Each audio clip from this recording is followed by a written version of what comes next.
is Cheng. My project focuses on using CRISPR-Cas9 to treat sickle cell disease.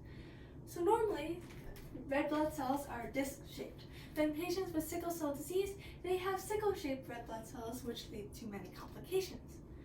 Currently, treatments for sickle cell disease focus on reducing the severity of the symptoms, but for the most part, can't actually cure the disease. There are, however, a few clinical trials going on right now trying to find alternative ways to treat sickle cell disease. So this disease is caused by a single mutation on the beta globin chain of hemoglobin, which is a subunit on adult hemoglobin. Now before we had adult hemoglobin, we had a different type of hemoglobin called fetal hemoglobin. And fetal hemoglobin is just like adult hemoglobin, except instead of a beta globin subunit, it has a gamma globin subunit.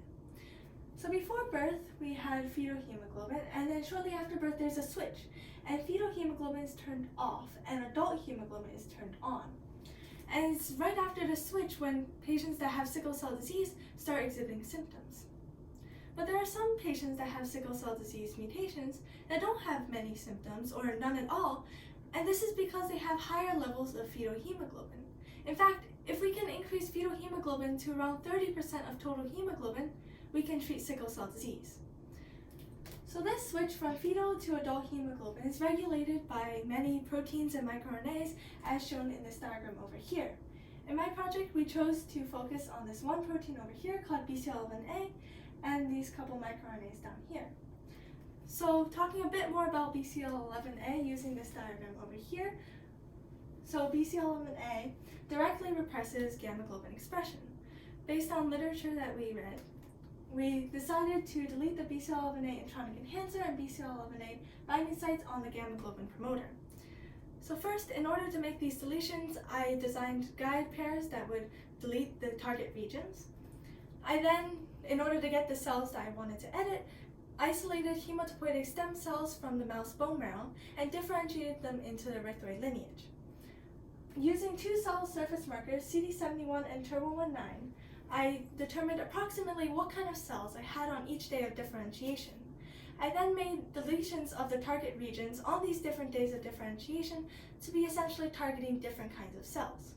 So after targeting the BCL11A enhancer and BCL11A binding sites on the gamma globin promoter, I found that overall deletions made on day 2 of differentiation led to the greatest increase in gamma globin expression.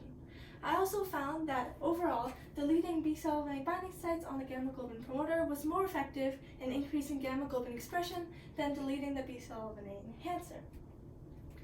Then after deleting microRNAs and validating that these deletions actually occurred using next-generation sequencing, we saw that deleting some of these microRNAs led to a slight increase in gamma globin expression.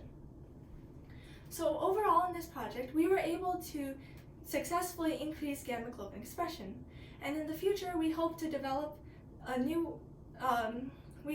continue working on developing a new ex vivo therapy to treat sickle cell disease. I'd like to thank my mentor and science research teacher for their help and support, and I would also like to thank Regeneron Science Talent Search for allowing me to present today. Thank you.